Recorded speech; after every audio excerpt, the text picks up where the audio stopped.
All right. Good afternoon, everyone. Thanks for showing up my first talk. Harness the force for better penetration testing. My name is Patrick Fussell. If anybody finds anything I have to say today interesting, I'd be excited if you wanted to take a minute to look me up online. What I do, so I work for PSC. PSC is primarily a PCI compliance company. They do a lot of different services. So my main concern here, though, is penetration testing, because I am a penetration tester. Real quickly, some common ground for any other penetration testers out there. So like I said, this is PCI penetration testing, external, internal application. So this is tends to be goal-oriented testing, and I just bring that up so that you know where I'm coming from. I'm gonna try to be as general and applicable to everyone as possible, though. All right, so what's this talk about? As penetration testers, we ingest a large amount of data in limited time frames, and even when you start out with good intentions with how you store and manage that data, it gets very easy to get tripped up and become less methodical and lose things. And what I want to do in this talk is review some strategies and some tools for homogenizing practices and capture data into an effective structure that helps ensure accuracy, security, efficiency, making sure that we can store and access data easily, and also making sure that we're still being thorough with everything we capture. All right, how are we going to go through this? I have a sort of a loose interpretation of the pen test execution standard, the phases that they define. We're going to go through each one of those, talk real briefly about some data points that get captured in those phases. And after we talk about that, we're going to go into a couple of strategies that are practices or tools that are loosely associated with that phase, and how we can apply those strategies. All right, so jumping right in, when does evidence collection start? So the answer for me, during any pre-engagement exchange with a client, right? So, and this takes a couple of different forms. This may be sort of, your official data collection standards. So maybe, this is just done by email, or maybe it's a form that they fill out, with your, definitions of scope, dates and times, points of contact. But this also includes things that are sort of the less official notes that you take during meetings that will have relevance to an engagement. A couple of challenges to keep in mind here. There's a lot of variability in the formats of the data we can get. Even if you have a standardized approach to this, clients can often be creative in the way that they fill them out, so you don't always get the data you expect. Accuracy can really come into play here. Copy and paste errors of an IP range can cause a lot of problems, and being careful is a big deal. So things that maybe don't even seem critical right off the bat, they can be important as well. Contact info for an organization is a big deal. If you think something strange is going on in the environment, maybe you're causing problems with a system, you want to make sure you know who to contact in those situations. So I'm going to jump in with a concept I think everyone's probably already familiar with, namespaces, right? A namespace is just a way, or an idea, conceptually, a way of encapsulating items, grouping related files. This term is common in programming. If you write code, you've run into this before, but on a file system, you just call them folders, right? It's just a way of making sure that things that belong together stay together. A very simple concept, almost laughably obvious, but taking it for granted is, what I call the path of the dark side, where we store data in unintended ways, unintended places. We end up with data leakage and unintended retention of data. We're going to employ this idea a few different ways. In practice, this really just starts with defining a root namespace for a unique namespace for every engagement. It's simple enough. We can see a sort of a quick application of this on the screen here. Again, this is very simple, but a verbose command prompt, an effective namespace, make it really easy to look at a terminal, quickly identify where you are and what you're doing. There's a ton of really great ways to set up a command prompt. I only wanted to point out that it's something that you can have as part of your tool set, and it should complement what you're doing with your testing. root namespace defined for our project for this engagement. It's unique. We also want a structure for the data that goes into that folder, our namespace.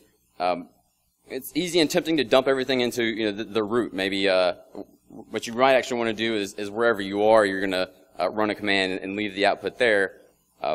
But as you continue to test and collecting more and more data, ultimately it makes it much harder to sort, parse, find something that you just outputted. So if you've got 30 nmap files, even if you name them effectively, it becomes really hard to figure out which one was which. So my suggestion here, be detailed in how you set up your folders. And there's a lot of different ways you can organize them. You could do it by tool, by activity. I've got the two samples up here, and these are just sort of something I threw together to give some ideas. It doesn't really matter. You could do it by day of the week. Whatever you choose as a structure, you think through your methodology, your process, come up with a structure that works for you, and make sure that whatever the structure you pick is has a focus on being easy to navigate and descriptive at the same time. So another part of the setup is thinking about your virtual machines, right? And one thing I really want to focus on here is avoiding the cross-contamination of client data.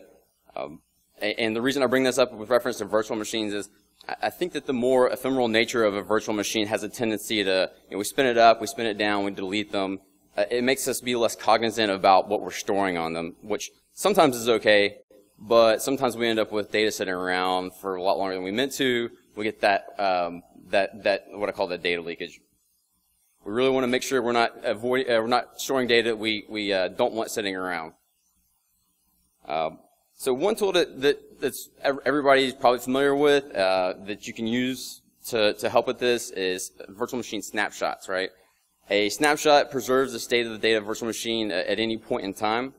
This is a quick and easy way to create a segregated testing environment for every engagement.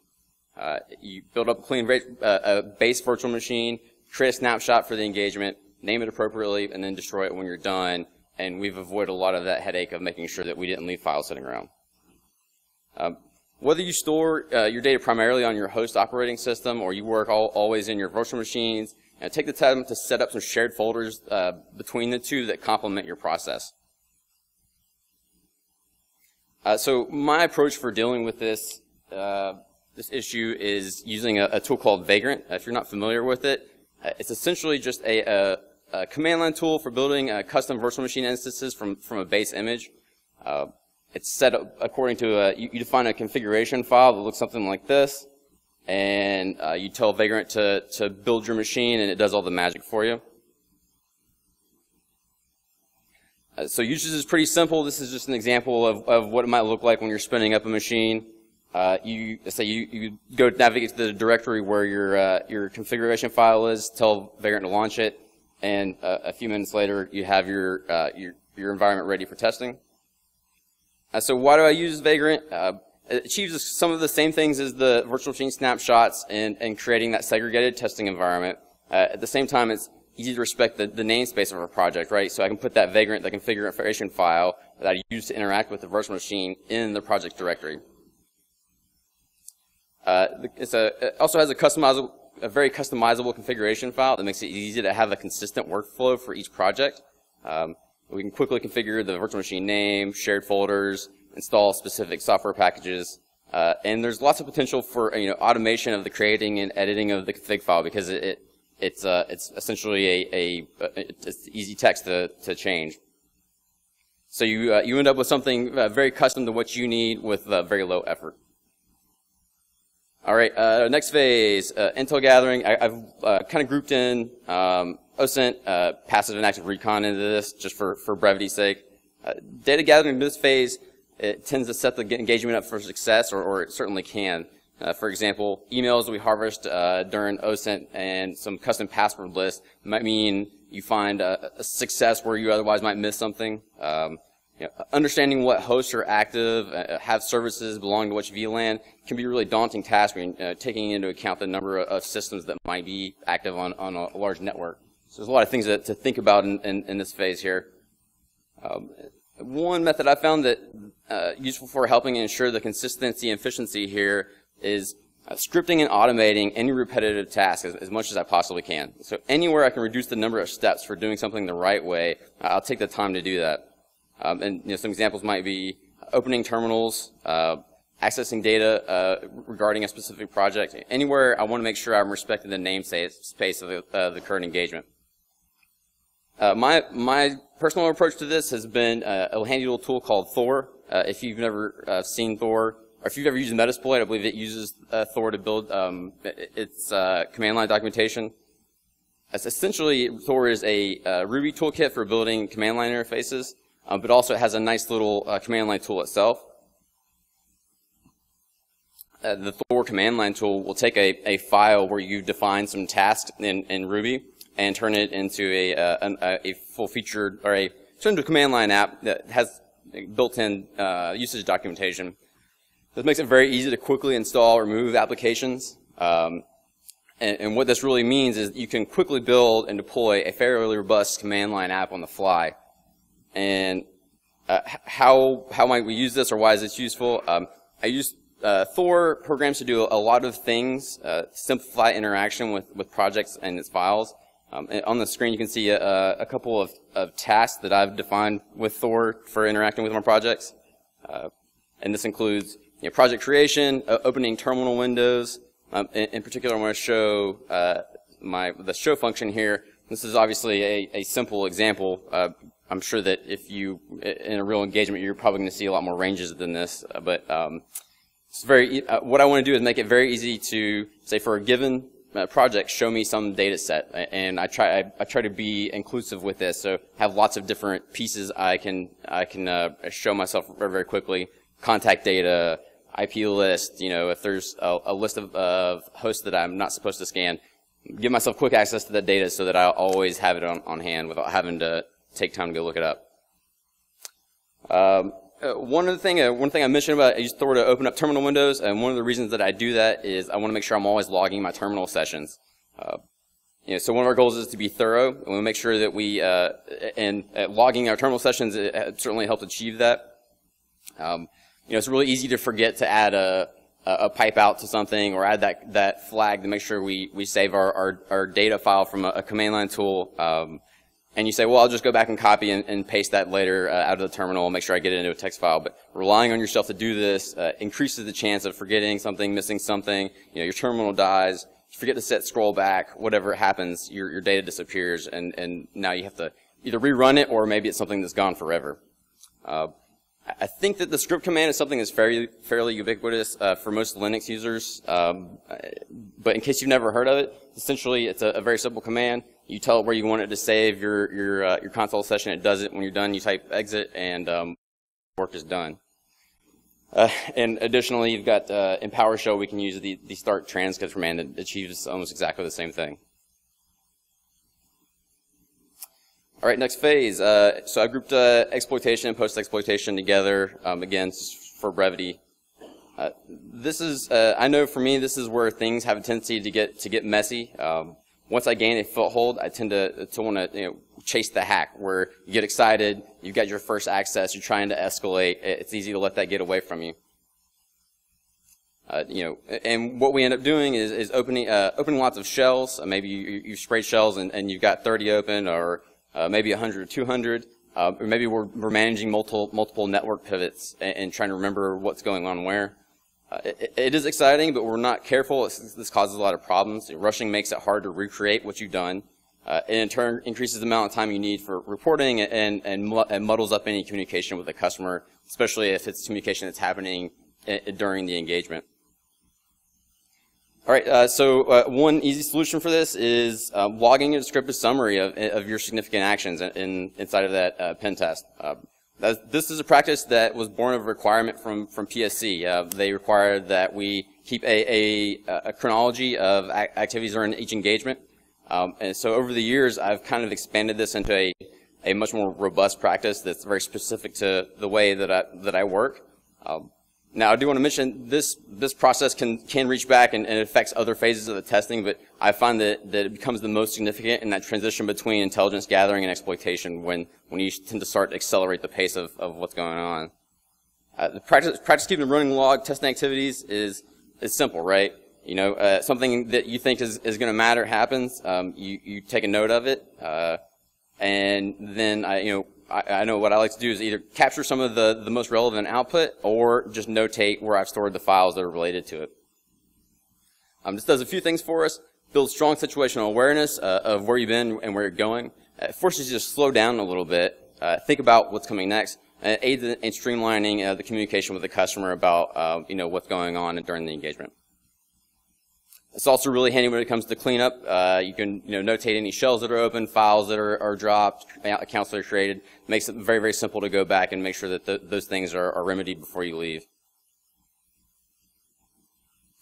So what you can see on the screen here, this is actually Emacs. If you're not familiar with org mode, it's essentially just a handy Emacs major mode for taking notes in an outline. Very easy to navigate headlines. So what you see in yellow there are the headlines, and then you can expand or contract anything that's underneath one of those, and you can have subheadings as many as you need. So it's very flexible. It's very easy to navigate, and it makes it easy. If I compress everything inside of all of the headlines, it's very easy to read and essentially have a narrative of everything that's happened. There's also other tools that you could do the same thing with, Magic Tree, Evernote. I'm sure that Vim probably has something similar because they always do. All right, final phase of testing. So the good news for this part is these practices tend to be cumulative in their benefits as you progress. If you took the time to be really diligent in your evidence collection, the other phases of testing, the reporting becomes very, very easy. And I do want to touch on one final little tool to help kind of tie all this together, and that is graphing the narrative. So if you've ever tried to sit down and explain the actions that happen in maybe some sort of complex post-exploitation scenario to someone, you can even get confused yourself, even if you're the person who did it, because you're talking about lots of lateral movement, and describing how those things relate to each other can get really hard to track. So I started off just by drawing, and I'm a really terrible artist, so that doesn't work great. But there's a tool called Graphis that will help solve this. So quick intro, just to touch on what it is. All Graphis is a visualization suite. It comes with several layout programs. It takes the description of graphs in a simple text language and draws a graph for us. In the figures, you can sort of see we have these are our nodes here, and then you can see our little arrow there just tells us the relation, and we tell Graphis to draw us a graph, and it does all the hard work for us. This is an exceptionally simple example right here, because Graphis can do lots and lots of fun stuff, but at the same time, it's very easy to pick this up and have something that works for you right away. Just as an additional side note, I use the Atom text editor because it's got a great little extension that will live render these graphs for you guys are drawing them.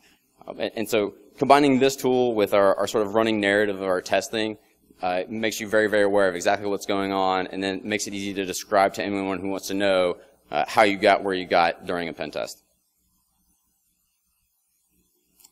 All right, so what's the takeaway? Our practices around how we collect data, anything related to a pen test should ensure that we are, all that data is accurate. We want to be able to access it efficiently. We'll make sure it's thorough, and obviously we want to make sure it's secure. Do a quick review of your own methods, your own practices, and make sure that that you're trying to, or that you're achieving these things, and hopefully some of the tools and the practices I went over today to maybe improve some of the things you're already doing. Thank you very much.